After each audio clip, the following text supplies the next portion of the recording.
उदाहरण 6, क्या 63,000 रुपये को 3 छात्रों ए, बी व सी में 5:7:9 के अनुपात में बांटकर 500 रुपये के नोटों में वितरित कर सकते हैं? यदि हाँ, तो बताइए प्रत्येक को कितने कितने रुपए मिलेंगे। हल: छात्र ए, बी व सी को 63,000 रुपये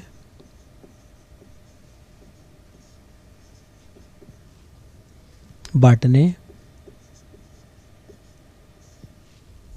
से प्रत्येक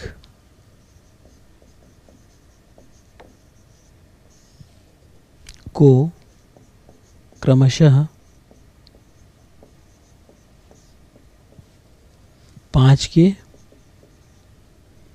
7 के व 9 के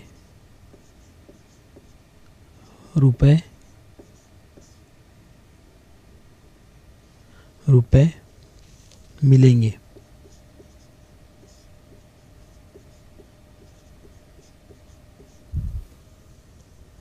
अर्थात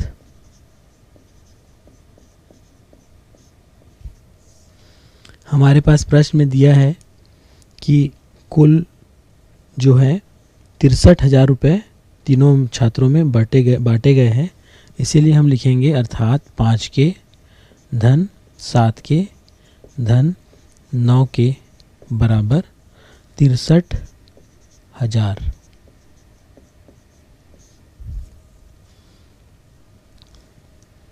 पाँच के, 7 के और 9 के का योग जो है वो 21 के बराबर 63,000 या के बराबर 63/21,000। 21 एकम 21, 21 दिया 63 बराबर 3,000। अतः छात्र ए को 5 के बराबर के का मान हमने 3,000 निकाला गुणित 3,000 बराबर 15,000 रुपये मिलेंगे। इस तरह से हमने छात्र ए को 5 के 5 गुणित 3,000 बराबर 5 या 15,000 रुपये मिलेंगे। उसी तरह से हम छात्र बी का हिस्सा निकालेंगे। बी को हमने माना था छात्र बी को 7 के रुपये मिलेंगे, तो 7 गुणित 3,000 बराबर 21,000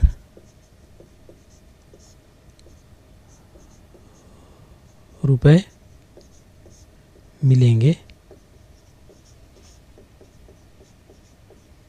इसी तरह से छात्र सी को 9 के बराबर 9 गुणित 3,000 बराबर 27,000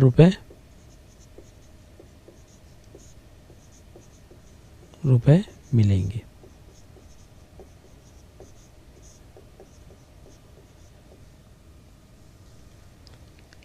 तो हमारा जो उत्तर जो है ए का, छात्र ए का हिस्सा 15,000 रुपये, छात्र बी का हिस्सा 21,000 रुपये, उसी तरह से छात्र सी का हिस्सा जो है 29,000 रुपये प्राप्त हुआ। अतः यह राशि 500 रुपये के नोट में वितरित की जा सकती है।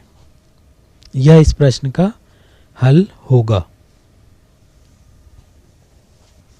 उदाहरण 7, किसी व्यवसाय की साझेदारी में व्यापारी ए व बी की पूंजियों में 3:2 का तथा व्यापारी ए व सी की पूंजियों में 2:1 का अनुपात है। व्यापार में ए, बी व सी को कुल 1,78,100 रुपये का फ़ायदा होता है। ए, बी व सी को कितना कितना हिस्सा मिलेगा? हल। चूँकि व्यापारी ए और बी का अनुपात, ए और बी का अनुपात हमारे पास दिया है 3:2। इसी तरह से व्यापारी ए और सी का अनुपात जो दिया हुआ है वो 2:1 है। यहाँ पे हम देखते हैं ए का हिस्सा, ए का अनुपात यहाँ 3 है, जबकि ए अनुपात सी में यहाँ पे इसका अनुपात 2 है। इन ए के अनुपातों में विभिन्नता होने के कारण इसको एकरूपता में लाने के लिए हम इसे, इस अनुपात को हम 2 से गुणा करेंगे तो यह बन जाएगा हमारा 6:4। उसी तरह से ए अनुपात सी जो कि 2:3 है, इसको 2/1 को अंश और हर में कहीं हम 3 से गुणा करेंगे तो इसका अनुपात बन जाएगा 6:3। चूँकि व्यापारी ए व बी की लागत पूंजी का अनुपात 3:2 है और ए और सी के राशि का अनुपात 2:1 है, इसीलिए इनका पारस्परिक अनुपात निकालने के लिए ए के साथ संबंध को समतुल्य बनाना होगा। इसके लिए हम व्यापारी बी व ए की लागत पूंजी का अनुपात देखते हैं। यह अनुपात 3:2 अर्थात 6:4 और ए अनुपात सी जो है वो 2:1 है, तो 6:3। जब हम ए अनुपात बी अनुपात सी के रूप में लिखेंगे इसे, तो ये हो जाएगा 6:4। 6:4 ए अनुपात बी का है और बी अनुपात सी के लिए हमारे पास जो हो जाएगा 6:4:3 के रूप में होगा। इसी तरह से अब इनके व्यवसाय में लागत पूंजियों के अनुपात 6:4:3 में ही फ़ायदा बांटेगा। अतः इन्हें हम 6 के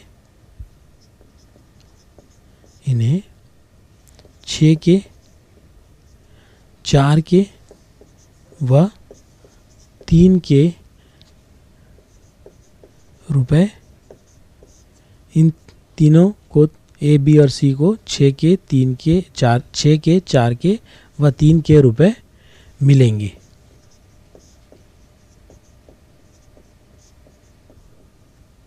इसलिए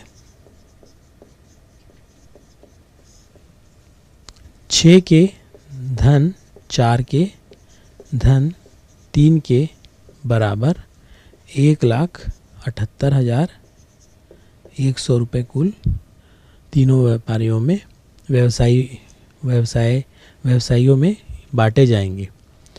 तो 6 और 4 10, 10 3 13 के बराबर 1,78,100। उसी तरह से के का मान 1,78,100 बटा 13 या के बराबर 13,700। अतः ए को प्राप्त लाभ बराबर 6 के बराबर 6 गुणित 13,700 रुपये को हम 6 से गुणा करेंगे तो 82,200 रुपये प्राप्त होंगे ए को। उसी तरह से बी को प्राप्त लाभ बराबर यह है 4 के बराबर 4 गुणित 700 बराबर 54,800 रुपये। उसी तरह से बी को प्राप्त लाभ बराबर, इसी तरह सी को प्राप्त लाभ बराबर 3 के बराबर 3 गुणित 13,700 बराबर 41,100 रुपये। तो इस प्रश्न में हमने यह देखा कि व्यवसायियों की जो साझेदारी है ए, बी और सी का जो रुपए है जो बटेंगे 82,200 रुपये ए को, बी का जो लाभ होगा 54,800 रुपये और सी को जो लाभ होगा वो 41,100 रुपये। यह इस प्रश्न का हल होगा।